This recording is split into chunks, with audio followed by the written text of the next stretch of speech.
Hello, I've been asked to do a video on shin splints. Excuse me, this is something that comes up from time to time.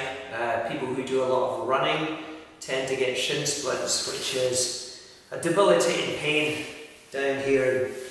Tends to be painful down in front of shin. So, the way that I would treat shin splints, and I'll be honest, I haven't had shin splints, but I have researched this a bit because I do a lot of trigger point therapy, or myofascial release as it's also termed, which is about releasing knots in your muscles which lead to pains not only in the muscles but in the nearby joints as well, and can restrict movement also.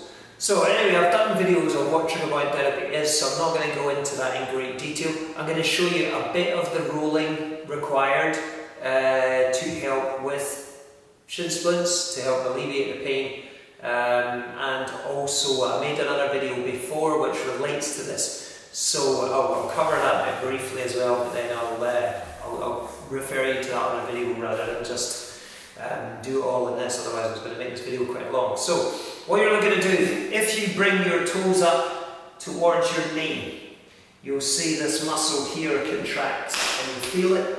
You can put your hand on it, bring your toes up towards the knee. The muscle contracts, the muscle is to the outside of the shin, and you can see it here. Okay, it only goes down to about here, and it goes right up to here. So we're looking to treat this area here.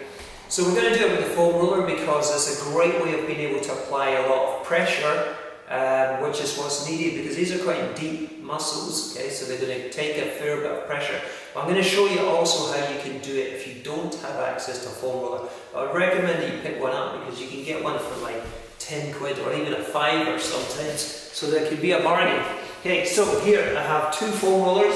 I'm going to test them both out. This one's softer, this one's the meat grinder. Okay, so I'm going to test out the softer one first of all for this. So you can reduce further the pressure. Let's say that you've got a roller like this and the pressure is too sore when you come to roll. You can use this on, this is a hard floor, so it's laminate, but you could use this on a carpeted floor to reduce the amount of pressure, to make it less uncomfortable when you're doing it.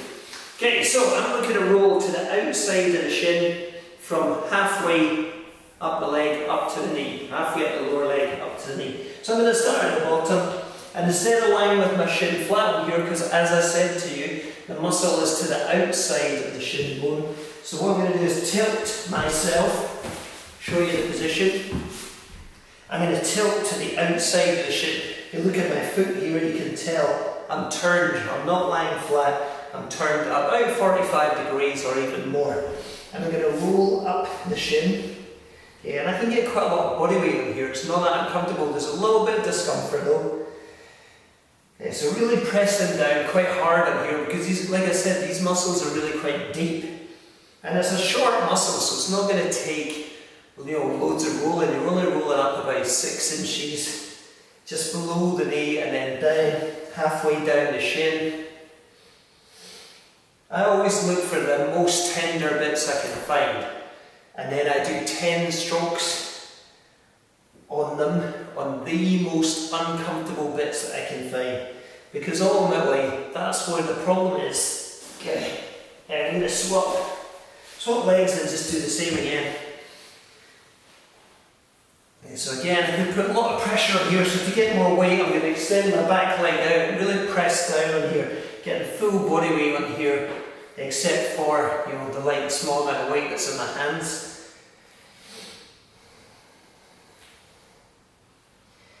And I'm going to change the angle a little bit, go a little bit further out to the side by turning my leg a little bit more, and I'm going to straighten up a little bit as well, and do 10 strokes there. If I find it's any more tender at any point, then I'm going to keep working on that because that's where the problem is likely to occur. Okay? Or that's where it's coming from, even if that's not the exact bit where you feel the pain day to day. Okay, so I've done these muscles here. Let's imagine that you don't have a foam roller. Okay, one other way you can do these is with the heel. If you're flexible enough, you can bring this in and then drag your heel up your shin. Okay, just press it, press it down, press in and drag up towards the knee. Okay.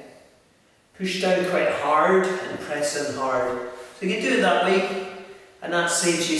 So if you don't yet have a foam roller, then you can absolutely get straight into this and do it. Pressing in hard, just drag the foot up the shin. Remember, just to the outside of the ball. Okay, there is another way to do it in a chair as well, where you just go down the way, like this. Okay, but we do it seated up in a chair with your legs extended out quite a bit, and you press down and drag that heel down the shin, and you can do it that way alternatively as well. So, working on these muscles here, tibialis anterior as they're called, but I think it's important to work on your calves as well, always. If you're a runner, you've got your full body weight pressing down on here, right? Everything above that shin is, above the calf is pressing down.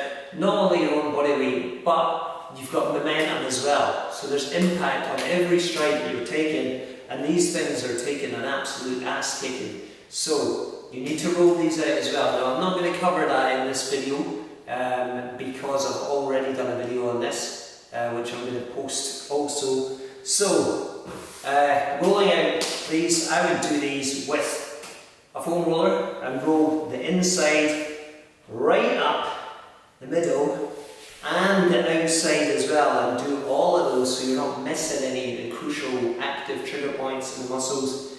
You can also, if you don't yet have a foam roller, you can do them on your knee, like this, dragging your leg up the knee and getting about your calves. But like I said, I've already done a video covering how to roll your calves, so I'm going to post a link to that, and that's it. So I hope this proves highly helpful for you, and let me know if you need any help with anything else, and I will see you soon. Bye for now.